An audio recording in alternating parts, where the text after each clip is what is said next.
KMP toll plaza पे चौधरी रमेश दलाल ने आमरण अनशन किया हुआ है आरक्षण के लिए और समगोत्र के लिए। यहाँ पे सभी समुदाय के लोग यहाँ पे मौजूद हैं और मैं जानना चाहूँगा सबसे पहले आपका परिचय जी। नमस्कार, मेरा नाम अंकुश राणा, बरवाड़ा राजपूत समाज सेवक पंचकुला जिला है। हम चाहते हैं कि सरकार द्वारा जाटों को आरक्षण दिया जाए और समगोत्र विवाह को रद्द किया जाए। इसमें हम चाहते हैं कि 36 से 36 बिरादरी मिलकर साथ दे और जो हमारे अंकल जी हैं रमेश दलाल जी उनकी फुल सपोर्ट करें। आपका क्या नाम है जी? परिचय दें आप जरा अपना।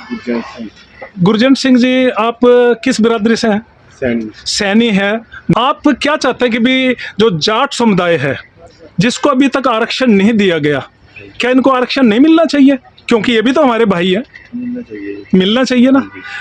आप क्या कहना चाहेंगे जी? आप सबसे पहले आप अपना नाम परिचय दें। मेरा नाम जयनारायण पंडित जी, गांव खरमान जी।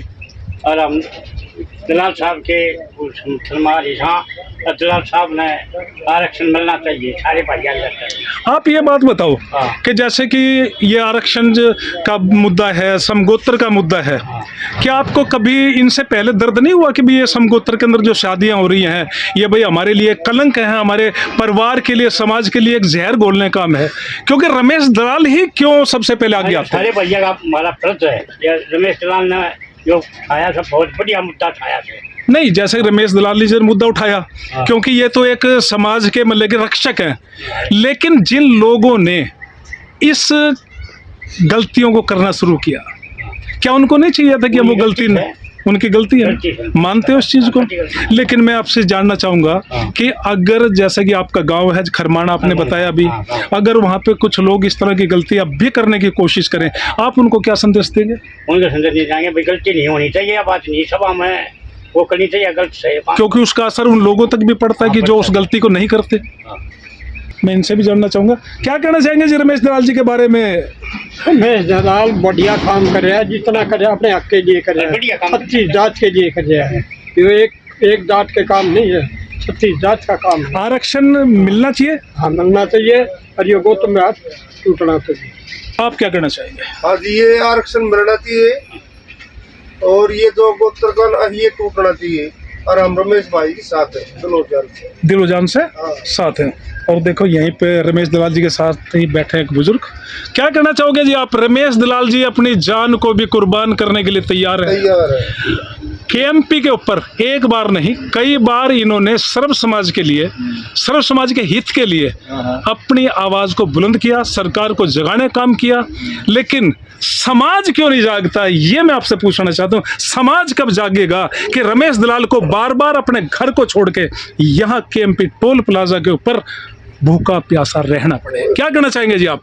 ये कहना चाहते हैं जी, हम 2 मांगा के लिए बैठे हैं। रमेश दलाल जी 5 दिन से बैठे हुए, उसी दिन से हम भी बैठे हैं और पब्लिक भी खूब आओ है, दिन में भी और रात में भी खूब आदमी रहते हैं। हमें एक तो आरक्षण मिलना चाहिए और एक हमें ये समगोत्र जो ये रद्द करना चाहिए, ये रद्द करना चाहिए।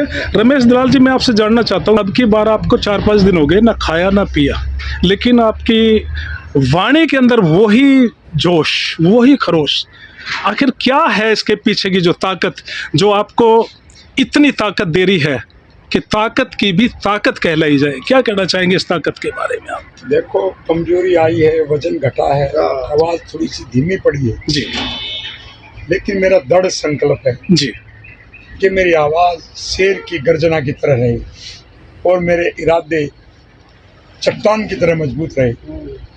तो इस भावना को लेके जब तक विजय नहीं हो जाती, मैं मजबूत रहना चाहता हूँ और आदमी इरादों से मजबूत रहता है। और मैं उस हरियाणा की माटी से हूँ। आपने देखा हमारे खिलाड़ी कई बार जब ओलंपिक में मेडल लाते हैं तो पिछड़ रहे होते हैं, फिर वो एक शक्ति को समेटते हैं और फिर जोर लगाते हैं और दूसरे को गिरा देते हैं और जीत जाते हैं। तो इसलिए मुझे अपने अंदर जोश रखना है। जोश इस बात के लिए रखना है कि मुझे सारे समाज को जगाना है, सभी बिरादरियों को, और इस मांग को पूरा करवाना है और लोगों के माध्यम से पूरा होगा तो मुझे तो हिम्मत रखनी पड़ेगी। दलाल साहब, हमारे दर्शकों को एक बार बताना चाहेंगे प्रेरणा आपको कहाँ से मिली कि आप लोगों के हित के लिए आप अपने आप को भी कुर्बान करने के लिए तैयार हैं, दूसरे भगत सिंह बनने के लिए तैयार हैं? ये प्रेरणा कहाँ से मिली है, ये बस खोल दो राज इस चीज का।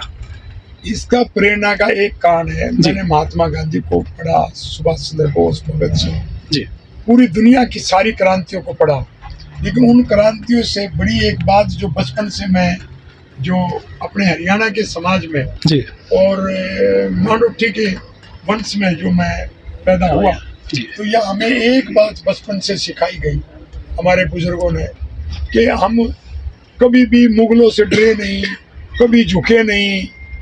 तो वही बात मेरे दिमाग में बचपन से घूमती रहती है कि हमारे भूरा नंगाइया शहीद भी हो गए, भगत सिंह भी शहीद हो गए, नेताजी सुभाष चंद्र बोस ने कांग्रेस से इस्तीफा देकर भी लड़ाई लड़ी। तो ये जो आदर्श है, महात्मा गांधी ने हमें हथियार दिया सत्याग्रह का, तो इन सब बातों का एक मिश्रण करके और फिर मैं हमारे हरवीर गुड़िया जी की शहादत मुझे याद आती है, तैमूर लंग को जो मार भगाया, हमारे कुशाल सिंह दहिया जब गुरु तेग बहादुर की गर्दन उतार दी मुगलों ने, तो उसने अपनी गर्दन, उसकी गर्दन को पंजाब में भिजवाने के लिए भेंट कर दी। तो ये मेरे सामने जो आदर्श है, ये आपका प्रेरणा स्रोत है, ये प्रेरणा स्रोत। हमारे सामने रमेश दलाल जी कमजोरी जरूर महसूस कर रहे हैं, लेकिन हौसले अभी भी हिमालय पर्वत की तरह ही अड़िग। बहुत बहुत शुक्रिया जी आपका।